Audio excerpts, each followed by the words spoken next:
In part one of an interview that we did just a few days ago, it's part of that she says she was born to play herself.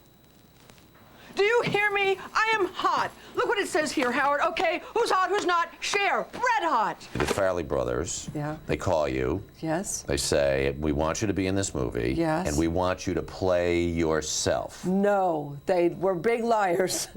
They sent me the script. I was very intrigued. I thought, well, why would they want me in their movie? You know, they got Matt and Greg and whatever. So, but I read this thing, and it says actress. I go, boy, this is so cool. So then we have a meeting, and they think I know that it's Cher, and I think it's actress. So our meeting is very confusing for a really long time. And then they say, well, no, we want you to play yourself. And you said? I don't think that's such a good idea. I thought of millions of things. My biggest concern was, can I do a good job? We call her the evil twin. We call her Cher the evil twin. Right. But if I can't pull it off, if my acting ability is not good enough, I'm going to be an idiot, and people are going to just hate me. Not hate me like think it's really me, but they're going to hate that I didn't get it. You know? Right. The joke. Well, then answer me this. Why am I doing this lame TV show when I should be doing movies? With Cher's evil twin, the Farrelly brothers created an over-the-top version of Cher, a character she says she didn't recognize. Absolutely no aspect of my personality. Not that I don't have a temper. Mm-hmm. Well, that's not true. I mean, you'd have to do something so bad to me to get me to scream. But the truth is, if I get really angry, I go the other way.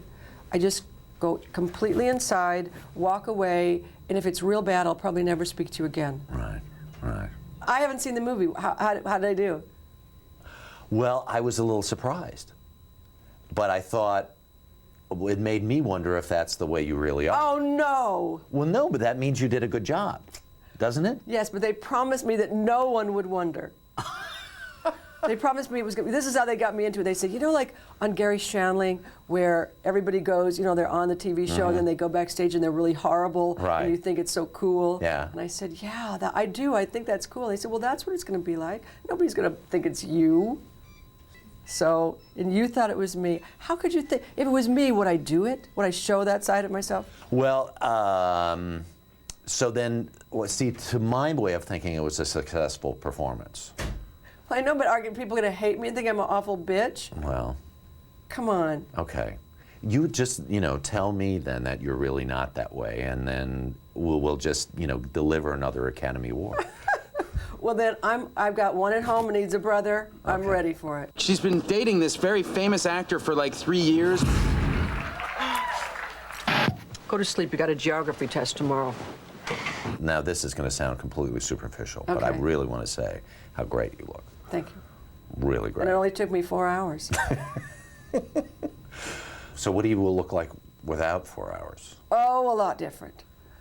Kind of cool still, but very much more kind of old beatnik looking.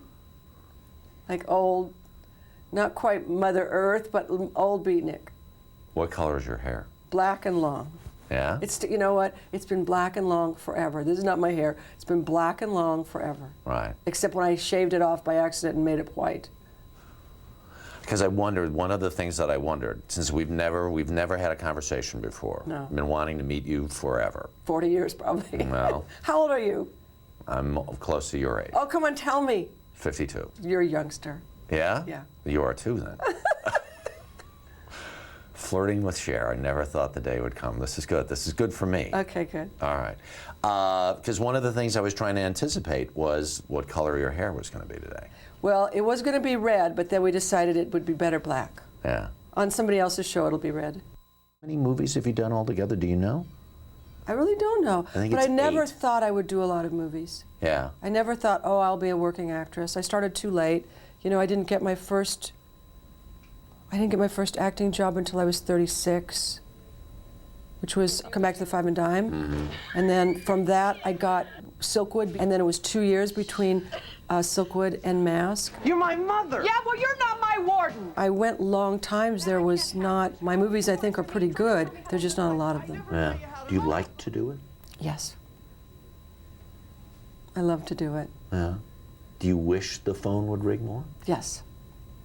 That's very interesting. But, you know, it's really weird. This came out of the blue, and something else, is a thing called In the Pink that is being written by the guy who wrote Full Monty, and they just asked me if I wanted to do that. There you go. So, you know, what belongs to you comes to you.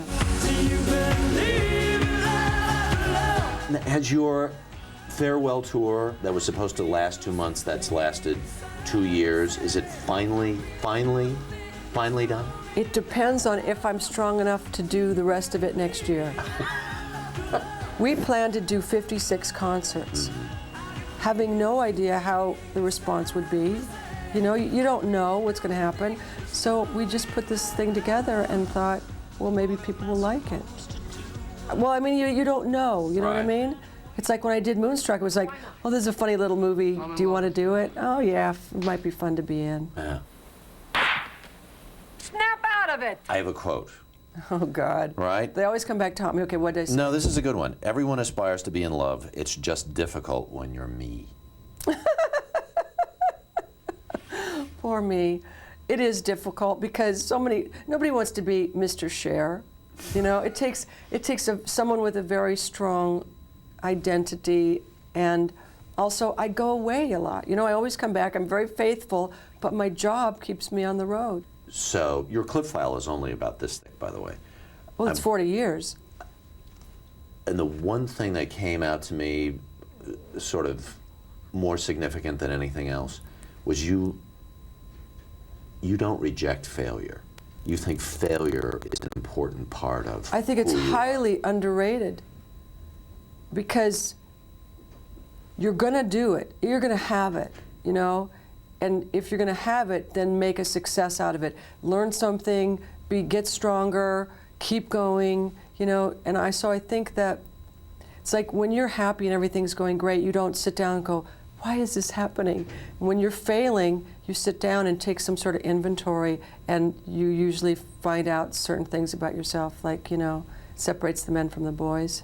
Will there ever be another you? No, because it's not like will there ever be another Judy Garland? Will there ever be another Madonna? Will there ever be another Orson Welles? If you can make an indelible mark, then you are that one thing, you know?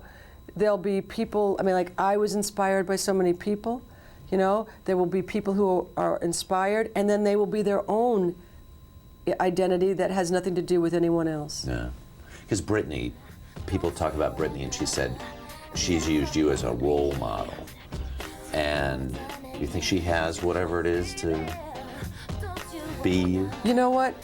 I think she has whatever it is to be herself, but the truth is, when I was her age, I was so rough, I was so raggedy ass, I was so untalented. It was like really, Sonny was the only one who saw it. It was like kind of this diamond, rough, in dirt, in rocks, had a little mud on it, and he was just like doing this, you know. Yeah. And I just kept going, and then I got better. The amazing Cher could also add another Grammy to her shelf. Her song Love One Another has been nominated for Best Dance Recording.